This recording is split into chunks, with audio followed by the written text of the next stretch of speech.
Fanya baru bangun dari pingsan, dan dia menyadari dirinya sedang diculik. Dia mengulurkan tangan keluar mobil dan melambai-lambai, berharap menarik perhatian orang yang lewat.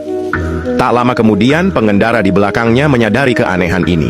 Dia segera menelepon polisi dan melaporkan nomor plat kendaraan itu. Setelah memeriksa catatan, terungkap bahwa pemilik mobil adalah seorang wanita tua. Hal ini membuat wanita itu penasaran, lalu dia menginjak gas untuk mengikuti mobil tersebut. Namun yang dia lihat adalah seorang pria paruh baya. Pria itu juga menyadari ada yang mengawasinya. Dia langsung menambah kecepatan dan meninggalkan jalan utama, mengambil jalur kecil di pinggir jalan tol.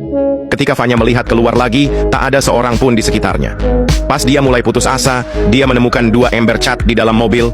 Dia menuangkan cat itu keluar sementara mobil melaju kencang, meninggalkan garis putih di jalan.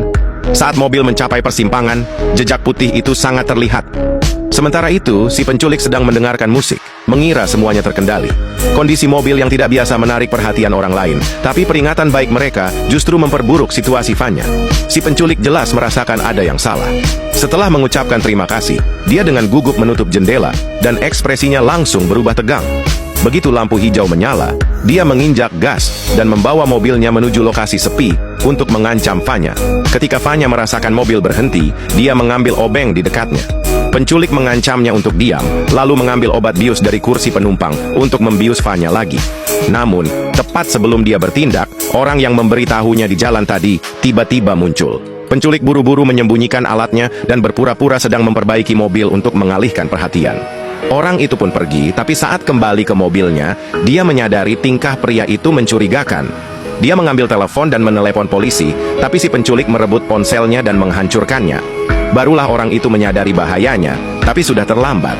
Setelah mengatasi masalah itu, si penculik beralih ke mobil orang itu dan melanjutkan perjalanan. Ketika polisi tiba di lokasi berdasarkan petunjuk, mereka hanya menemukan mobil merah yang ditinggalkan.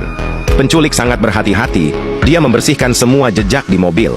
Saat semua merasa kecewa, petugas menemukan pecahan kaca di tanah. Berasal dari botol obat si penculik yang hancur dalam perkelahian. Polisi segera menemukan sidik jari di pecahan itu. Sementara itu, si penculik tiba di pom bensin.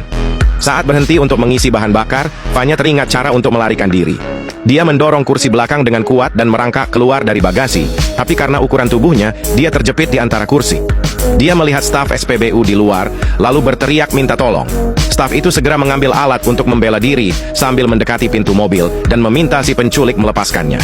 Namun si penculik tiba-tiba menarik selang bensin dan menyemprotkannya ke arah staf, lalu melemparkan korek api yang menyala. Fanya berteriak penuh penyesalan dari dalam mobil, tapi dia tidak tahu bahwa tantangan yang lebih berat masih menantinya.